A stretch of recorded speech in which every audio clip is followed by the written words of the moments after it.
আসসালামু আলাইকুম। দেশের সংবাদে আপনাদেরকে স্বাগত জানাচ্ছি। আমি আদিবা সুলতানা শারমিন। শুরুতেই জানিয়ে দিচ্ছি শিরোনামগুলো। ৪৪ ঘন্টায় শেষ হলো জ্যাকসন নির্বাচনের ভোট গণনা। সন্ধ্যায় ফল ঘোষণার আশা নির্বাচন কমিশনের। নজিরবিহীন বিলম্বে শিক্ষার্থী ও প্রার্থীদের ক্ষোভ। নির্বাচনের আগে সংবিধান সংস্কারের দাবিতে ভিন্ন উদ্দেশ্য দেখছেন বিএনপি নেতা সালাউদ্দিন। সাম্প্রদায়িক শক্তির উত্থানে বাড়ছে মব সহিংসতা, বললেন গয়েশ্বর। অংশীজনদের অন্ধকারে রেখে এলসিডি থেকে বের হচ্ছে সরকার, অভিযোগ ব্যবসায়ীদের। সুনির্দিষ্ট রোডম্যাপের দাবি, সক্ষমতা বাড়ানোর আহ্বান প্রেস সচিবের। এবং দায়িত্ব নিয়ে নেপালের সাধারণ নির্বাচনের তারিখ ঘোষণা অন্তর্বর্তী সরকারের। ৬ মাসের মধ্যেই হবে ভোট গ্রহণ। দেশকে সংকট থেকে টেনে তোলার প্রতিশ্রুতি নতুন মন্ত্রিসভার। ভোট গ্রহণের প্রায় ৪৪ ঘন্টা পর শেষ হলো জ্যাকসন নির্বাচনের ভোট গণনা। এদিকে সন্ধ্যায় ফল প্রকাশের কথা জানিয়েছে নির্বাচন কমিশন, আর ফলের অপেক্ষায় সিনেটে অবস্থান নিয়েছেন প্রার্থী ও শিক্ষার্থীরা। বৃহস্পতিবার বিকেলে জাহাঙ্গীরনগর বিশ্ববিদ্যালয়ে কেন্দ্রীয় শিক্ষার্থী সংসদ, জাকসু ও হল সংসদ নির্বাচনের ভোট গ্রহণ শেষ হলেও শনিবার দুপুরে এসেও ফল প্রকাশ করতে পারেনি নির্বাচন কমিশন।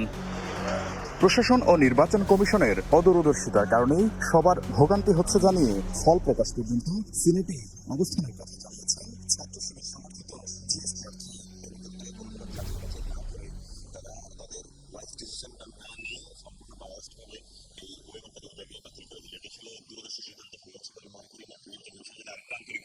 সিদ্ধান্ত নিতে পারতো, দায়িত্বশীল আচরণ করতে পারতো, তাহলে আসলে এটা সহজ হতো। এদিকে শনিবার দুপুরের মধ্যেই ভোট গণনার পালা শেষ করার কথা জানিয়েছেন নির্বাচন কমিশনের সদস্য সচিব অধ্যাপক ডক্টর AKM রশিদুল আলম। এখন পর্যন্ত 16 থেকে 17টি হলের ফলাফল প্রায় আমাদের হাতে এসে পৌঁছেছে, আর বাকি 3 থেকে 4টি হলের কাজ চলমান আছে। আমাদের অভিজ্ঞতা কম, কাজ নিখুঁতভাবে করতে হলে সময়ের প্রয়োজন, আর এখানে তড়িঘড়ি করেও কিছু করা যাবে না, কারণ প্রত্যেকটি ভোট অত্যন্ত মূল্যবান। বেলা দুটা নাগাদ আমরা চূড়ান্ত ফলাফল প্রস্তুত করবো ইনশাআল্লাহ। পরে প্রধান নির্বাচন কমিশনার অধ্যাপক ডক্টর মনিরুজ্জামান জানান, সন্ধ্যা 7টায় ফল প্রকাশ করা হবে। 16টা হলের পুরো রেজাল্ট গণনা করা শেষ হয়ে গেছে। আরও 5টা এখনো বাকি আছে, সেগুলো আশা করি সামনের 2 থেকে 3 ঘন্টার মধ্যে গণনা শেষ হবে। তারপরে রেজাল্ট বা ফলাফল ঘোষণা করার জন্য আমাদের কিছু প্রস্তুতিমূলক কাজ আছে, সেগুলি করে চেষ্টা করি রেজাল্ট ঘোষণা করা হবে। কোথায় আমরা এখনো সেই নির্ধারণ করিনি, এই বিল্ডিংই করা হবে।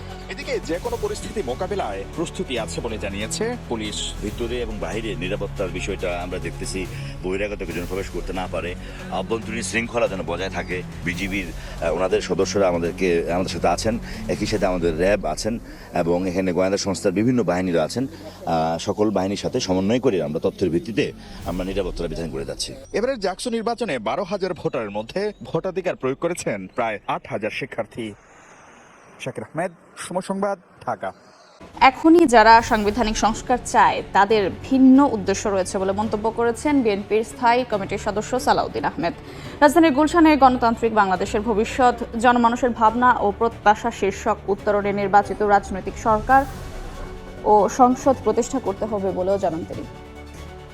ওভারনাইট বৈপ্লবিক পরিবর্তন আশা করাটাই হচ্ছে আমাদের জন্য অতিরিক্ত আশা করা। সেই জন্য আমি কোনো ম্যাচ দেখি না। যে সমস্ত সংস্কারগুলোতে একমত হওয়া গিয়েছে, সংবিধানকে যেটা স্পর্শ করে না, বাকি সমস্ত সংস্কার প্রস্তাবগুলো বর্তমান সরকার স্বাধীন মুক্তভাবে সেটা বাস্তবায়ন করতে পারে, সেই কনসার্ন বারে বারেই দেওয়া হয়েছে সকলের পক্ষ থেকে। দেশ ফ্যাসিবাদ মুক্ত হলেও সাম্প্রদায়িক শক্তির উত্থানে বাড়ছে মব ভায়োলেন্স, এ দাবি করেছেন বিএনপির স্থায়ী কমিটির সদস্য গয়েশ্বর চন্দ্র রায়। 90 দিনে তত্ত্বাবধায়ক সরকার নির্বাচন দিতে পারলেও 1 বছর পর অন্তর্বর্তী সরকার কেন পারছে না, এ প্রশ্ন তুলে তিনি বলেন, সংস্কার করতে গিয়ে এখন কুসংস্কারের পথে হাঁটছে সরকার। আমি বলবো সাম্প্রদায়িক শক্তির উত্থান হচ্ছে, আমরা ফ্যাসিবাদের থেকে মুক্তি পেয়েছি, গণতান্ত্রিক মূল্যবোধ থেকে আমরা এখন সাম্প্রদায়িক উন্মাদনার সৃষ্টি শুরু হয়ে গেছে, যেটার মধ্যে যে মত তৈরি। অন্তর্বর্তীকালীন সরকারের মেয়াদ হলো অনন্তকাল। তত্ত্বাবধায়ক সরকার পরিবর্তন করে একটা তত্ত্বাবধায়ক সরকার 90 দিনে নির্বাচন অনুষ্ঠিত করতে পারে, তাদের 2 বছর লাগে কেন? অংশীজনদের অন্ধকারে রেখে সরকার স্বল্পোন্নত দেশের তালিকা বা এলডিসি থেকে বের হচ্ছে বলে অভিযোগ করেছেন ব্যবসায়ীরা। এ সময় এলডিসি সুনির্দিষ্ট রোডম্যাপের দাবি জানান তারা। তবে এলডিসি গ্রাজুয়েশন সরকারের হাতে নেই বলে জানিয়েছেন প্রধান উপদেষ্টার বিশেষ সহকারী ডক্টর আনিসুজ্জামান চৌধুরী। এদিকে প্রধান উপদেষ্টার প্রেস সচিব শফিকুল আলম বলেন, এলডিসি গ্রাজুয়েশনে ব্যবসায়ীদের ঝুঁকি নেওয়ার সক্ষমতা বাড়াতে হবে, নয়তো এগিয়ে যাওয়া যাবে না। স্বল্পোন্নত দেশের তালিকা এলডিসি থেকে উত্তরণে জাতিসংঘের সব শর্ত পরপর 2 বার পূরণ করেছে বাংলাদেশ। নানা প্রক্রিয়া ও একাধিক মূল্যায়ন শেষে 2026 সালের নভেম্বরে এলডিসি থেকে বের হবে বাংলাদেশ, এমন সিদ্ধান্ত জাতিসংঘের। সে হিসেবে হাতে সময় আছে আর মাত্র 15 মাস। এমন বাস্তবতায় শনিবার ইআরএফ আয়োজিত সেমিনারে ব্যবসায়ীরা জানালেন, এই স্বল্প সময়ে পর্যাপ্ত প্রস্তুতি নিয়ে আসা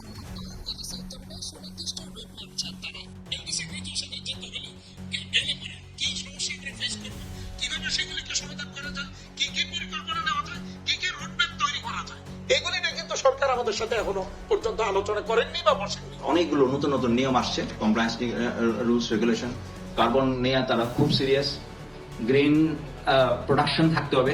এইসব নিয়মকানুন আমরা প্রতিপালন করতে হলে আমাদের যে সক্ষমতা দরকার সেটা আমরা নাই। দেশের অর্থনীতির বেশ কিছু সূচকে উন্নত হওয়ায় এলডিসি উত্তরণ আর সরকারের হাতে নেই বলে মনে করেন প্রধান উপদেষ্টার বিশেষ সহকারী ডক্টর আনিসুজ্জামান চৌধুরী। এই অবস্থায় ব্যবসায়ীদের ঝুঁকি নিয়ে সক্ষমতা বাড়ানোর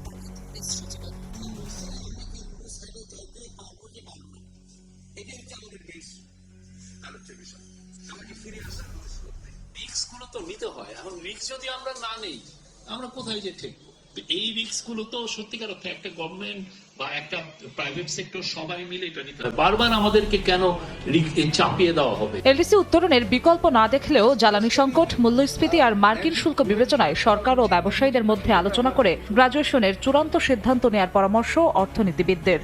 আমরা এনার্জি ফ্যামিন, এনার্জি দুর্ভিক্ষের মধ্যে হয়তো ঢুকতে যাচ্ছি। একদিকে যেমন এনার্জির ধাক্কা নিচ্ছি, সরকার যদি এখন বেশি করে ইম্পোর্ট করতে চায়, ম্যাক্রোর উপর প্রেসার পড়বে। এলডিসি গ্রাজুয়েশনের সময় বাড়ানোর চেষ্টা অব্যাহত রাখার পাশাপাশি পোশাক ও ওষুধ খাতে প্রবৃদ্ধি ধরে রাখতে ব্যবসায়ীদের প্রস্তুত থাকারও তাগিদ দেয়। নেত্রকোনায় ধনু নদীতে স্পিডবোট ডুবির 19 ঘণ্টা পর ভেসে উঠেছে এক শিশুর মরদেহ।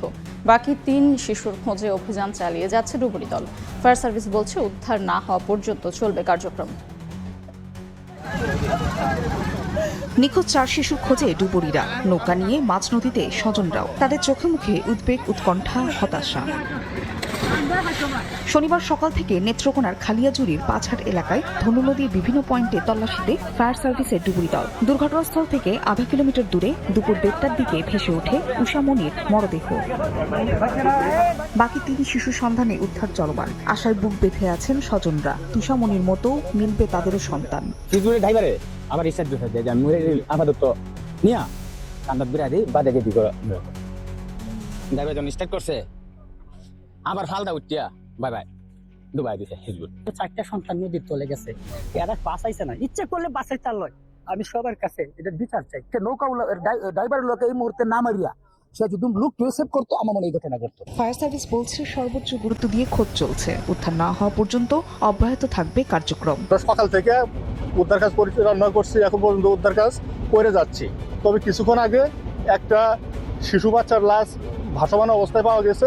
শুক্রবার বিকেলে স্পিড বোটে কিশোরগঞ্জের ইকনার মৃগা এলাকায় বিয়েতে যাচ্ছিলেন কয়েকজন। পথে একটি মাছ ধরার নৌকার সঙ্গে ধাক্কা লাগে স্পিড বোটটির। এই সময় নৌকার মাঝি ও স্পিড বোট চালকের ধস্তাধস্তিতে পানিতে পড়ে নিখোঁজ হয় 4 শিশু।